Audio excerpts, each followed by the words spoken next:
महाराज इस भागवत महापुराण को अपने बाणी से गाते हैं। और ये कथा सूत जी महाराज नैमिषारण्य क्षेत्र में सौनकादिक 88,000 मुनियों को श्रवण करा रहे हैं। नैमिषारण्य के धरती पर सौनकादिक 88,000 मुनियों ने सूत जी महाराज को सुंदर आसन में विराजमान कराया और उसके बाद में बड़े भाव से एक सवाल किया। सवाल कैसा है, और वही सवाल के रूप में पूर्ण भागवत श्रवण पान कराया गया। नैमिषारण्य तीर्थ जो कि उत्तर प्रदेश में है, बड़ा ही सुंदर है। वहां पर सत्संग चला। ये सत्संग कब तक चला जिसका कोई अंत नहीं, हजारों वर्ष तक ये सत्संग हुआ। पहला सवाल किया, अज्ञान ध्वंत विध्वंस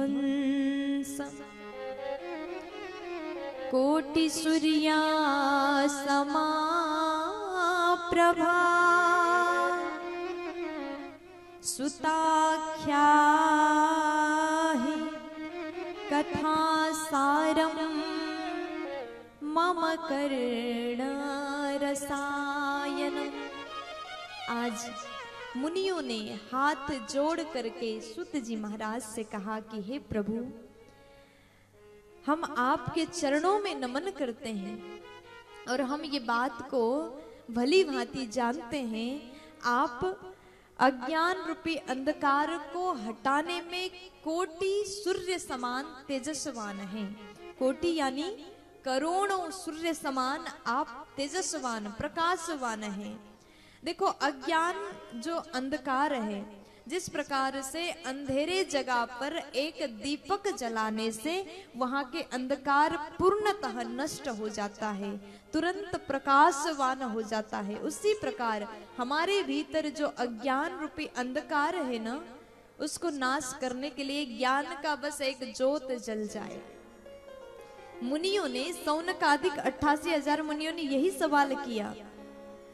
अज्ञान रूपी अंधकार को नाश करने के लिए कोटि सूर्य समान तेजस्वान आप हैं, इसलिए हमें विश्वास है आप हमारे भीतर जो अज्ञान है ना, उसको आप तुरंत हटा दोगे। अच्छा, ये बताइए, यहाँ जो सौनकादिक 88,000 ऋषि मुनि हैं, क्या ये अज्ञानी थे? बिल्कुल नहीं, ये अज्ञानी नहीं थे, ज्ञानी थे। लेकिन सामने वालों से ज्ञान पाने के लिए स्वयं को बिल्कुल शून्य करना पड़ता है। अगर व्यक्ति किसी के संत के पास में जाए और वहां जाकर के बोले कि हम तो बड़े ज्ञानी हैं और ज्ञान आप दे दीजिए, तो वहां पर ज्ञान देने का भाव नहीं बनता। और जो व्यक्ति पहले से भरा हुआ है, क्या सुनेगा? जिस प्रकार से एक ग्लास है, उसमें पूरा जल भरा हुआ है और उस ग्लास में और पानी भरना चाहे तो क्या वहां पर पानी टिकेगा? बताइए, नहीं टिकेगा।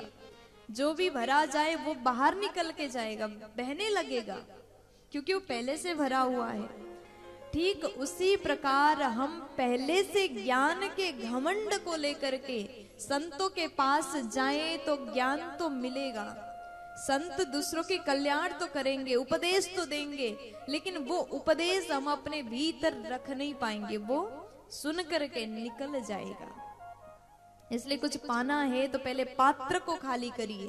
भले ही आप ज्ञानी हैं, भले ही आपके भीतर ज्ञान है, लेकिन बड़े बड़े साधु संतों के पास जाइए तो अपने आप को बिल्कुल जीरो बना करके, खाली करके जाइए। अगर आप इस भाव से जाते हैं तो वहां से अनंत ज्ञान आपको प्राप्त होगा। प्यार से बोलो। तो आज मुनियों ने कहा कि हमारे भीतर जो अज्ञान है उसको नाश कर दो।